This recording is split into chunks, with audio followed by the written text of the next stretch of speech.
Hello everyone, this is Vinny Tartamella. You know me as Vinny Art all over social media. I'm a formerly designer of McFarlane Toys and a comic book creator. And here is the 3-figure pack that I'm reviewing for today. This is the X-Men from a Jim Lee designed, I believe it was a cover in a couple of issues where they all had the blue and yellow costumes. And they did two 3 packs. So we have Gambit, Banshee, and Psylocke, and the other 3-pack was Forge, Storm, and Jubilee. I don't have those. I have these because 2 characters I definitely wanted out of this pack that I haven't seen before or I don't own, so I definitely wanted it. So yeah, I pulled the trigger on this because this set that was going for about $90 with shipping and all this crap off of Hasbro, they actually brought this price down to $50. So that's why I pulled the trigger on it.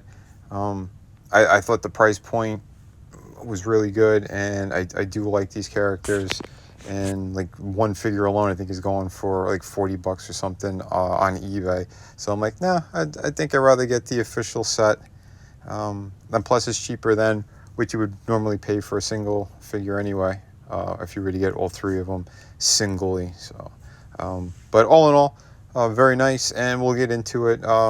There are some shortcomings for sure, like this packaging, this horrific packaging. I don't understand what their mindset was with this. I know that they changed it, but I guess this is one of the last I guess products that they were releasing like this, and it's ridiculous. We have some warped weapons, and I don't think these figures are very secure in that box as well. It's kind of ridiculous. But all in all, the first impressions, take them out of the box. They are nice, very nicely sculpted. The Gambit and Banshee use the same body for the most part, some slight differences. We'll get into that. But yeah, because Gambit seems a little bit taller, and I think it's because they adjusted the midsection area. And you'll see in articulation, he's got a huge gap when you go to crunch him forward or backwards. And Banshee does not. His is flush. So I think that's them pinning it differently so that he appears taller. That's my opinion, but for the most part, like, they reuse the same legs, arms. The midsection is a little bit different because of the collar and whatnot, but we'll get into it. Here's Psylocke. I thought they did a really nice job. I believe a lot of people who've done reviews, they said that this is the same exact body that Storm has. So apparently they just changed the paint on the neck and the head, obviously. So, but otherwise they said it's pretty much the same body. But I don't mind. I like the yellow and blue costumes. I always kind of did. So, but yeah, not too bad. Articulation-wise, pretty good range, going down and back, so she could look up. Very stiff joint, so be careful of that. Arms go all the way around. Shoulders go out that far. Ball jointed. Upper bicep.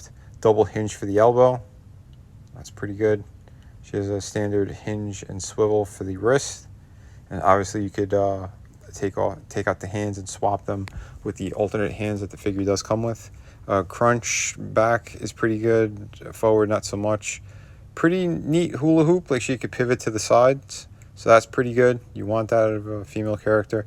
But again, I wish that they went with that Black Widow mold instead, or something similar. More articulation. These female figures need them. Splits are pretty good. Upper thigh rotation, double knee articulation. No boot cut, but she does have swivel and the rocker going on there with the ankles. So jumping over to Gambit. Again, beautiful head sculpt. I think this is probably the best head sculpt for a Gambit figure. But again, these bodies are pretty much the same. I believe Forge is the same too, except for his right leg. I don't know what that hole in the back, in between the shoulder blades, I don't know what the hell that's for. But like I said, if they're reusing from other figures, that would explain why he has a hole back there. Range on the head's pretty good. Goes forward and back. Butterfly joints work beautifully. Again, the female figure needed that. Shoulders are good. Bicep cut, double hinge for the elbow. Again, all pinless for all three figures, so I do appreciate that. He does have the proper hinge, the vertical hinge for the right wrist there. He crunched forward pretty good. He crunches back pretty good. But he has an unsightly giant gap in the front and in the back. Like I said, they pinned it differently, I think, to make him a little bit taller or make it look like his midsection is a little bit thinner. But again, it's just illusions and poorly done stuff there. But overall, the figure is solid, though. He is a nice figure, but that is a silly thing that they did with that T-crunch. Again, standard for the legs, like in all Marvel Legends. He does have boot cut, and he does have the hinge and the good pivot for the ankle. So that's pretty good. And like I said, the aesthetic is good. I like that team kind of look and that dynamic. It works. And here's Banshee. This is definitely a figure I wanted. I always liked this character. And he does come with an alternate head, which is cool. So they give you like the kind of mutton chops, original kind of 70s and 80s look with the hairstyle. So that was pretty cool. Not too bad. We'll get into it in a second, what they did with his cape thing there. But his articulation is pretty good. I don't know why they went so cheap as to not have the back of the cape part the same. And he does have these huge, stupid, flappy points where everything is kind of sewn on. You could unpin the ones that are attached to his midsection, but on his wrists and his legs, you cannot remove those. He's got great articulation for the head. Looks down, up, and back pretty good. So if you want him in flying poses, he'll look straight up pretty good, pretty far. Again, same articulation as Gambit. So and no, the wing things, they don't really get in the way. But they're going to be annoying after time. Like, they should have had something where you could remove them entirely and then put them back on. But they didn't. They went with this kind of weird, cheap, square plastic flappy parts. I don't get it. I really don't understand why they did that. But for on, he does look fantastic. I am still happy that I have this one now. But, yeah, they could have engineered this thing a lot better. They made very bizarre choices. I don't know why Hasbro does that. But, yeah, he could kick his own butt. Again, like I said, the articulation's it's all there. Same exact as the other male figure. So boot cut, all that stuff. Waist turn as well. So accessories, Banshee comes with alternate hands that are open. So both look pretty good. They're a little bit on the large size, and I believe they use those same hands for the Cyclops 97 figure. And here's the alternate head. We finally have a proper screaming head Banshee, so that's great. Although they could have added an effect to kind of recreate that kind of sonic blast thing that he does. But nope, they did not. They could have done something where it plugs in. But anyway, yeah, just popping off the head and putting it, swapping them out. And there you go. It's a tighter fit. That's what she said. But no, it looks great. It looks really fantastic. And he looks down all the way. He looks up pretty far as well. So like I said, you could get him into proper flying poses and it'll look good and natural. He just needs a base. He did not come with a flight stand. Again, that's another shortcoming. So when this 3-figure set was originally released, it was going for $90, and you don't even add in some kind of a flight stand. Are these people on crack? Like, I don't know what kind of thought process this is. I really don't. But Gambit, he comes with some pretty good accessories. He's got the glowing card that you could stick in between the two fingers. He does have an alternate hand that's all molded in that clear purple plastic, and they painted the yellow for the glove. But there's no issues. It fits perfectly, and the paint's pretty clean. He does come with his man purse that Obviously, he has a whole bunch of playing cards and other things that should be in there. But it's all a solid piece. Pretty good, though. It does its job. So Psylocke, she comes with alternate hands.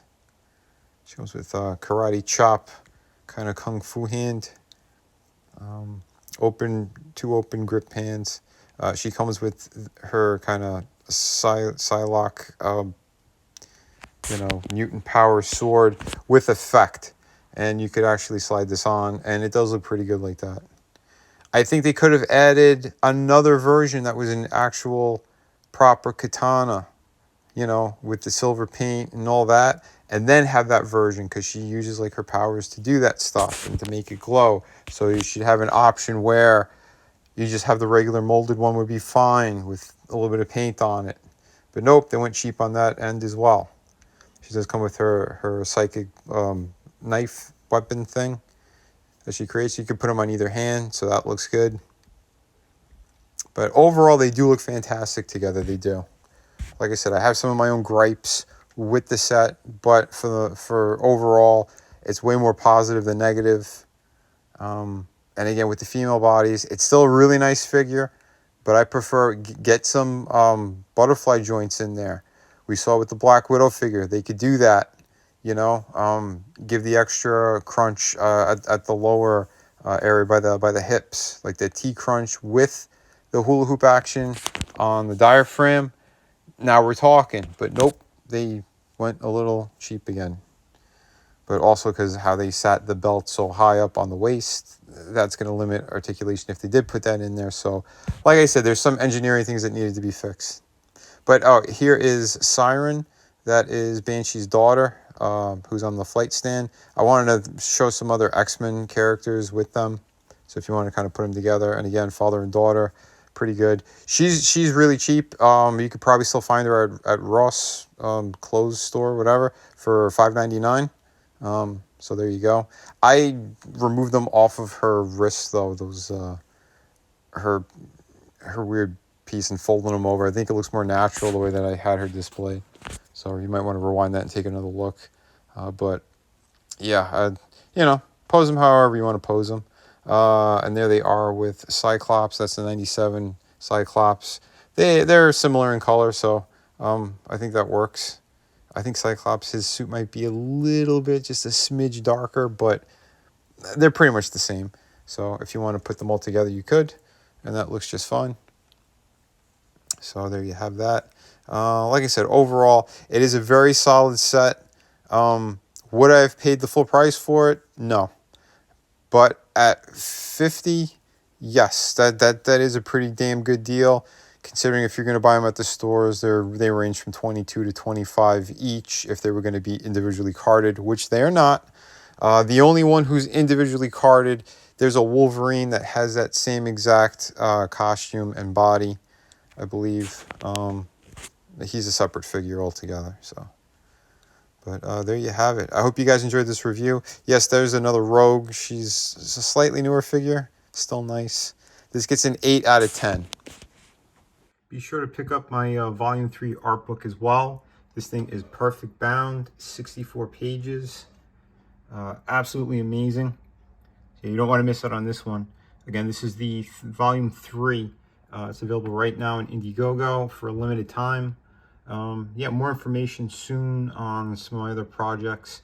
And yeah, upcoming stuff. There's also going to be a sneak peek at City Venus 2 in this book. So yeah, you're not going to want to miss this at all.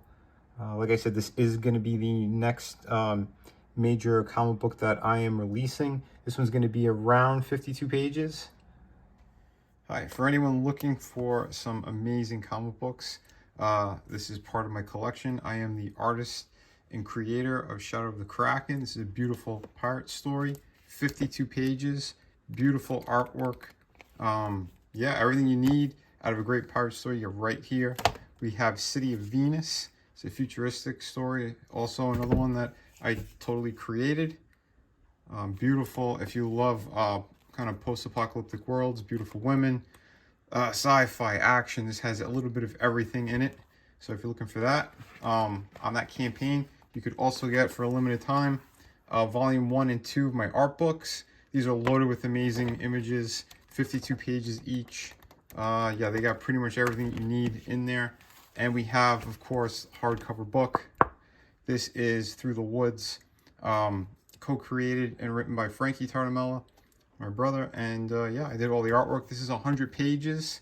You get the entire story in here, beginning, middle, end. You get all of it, and it is truly amazing.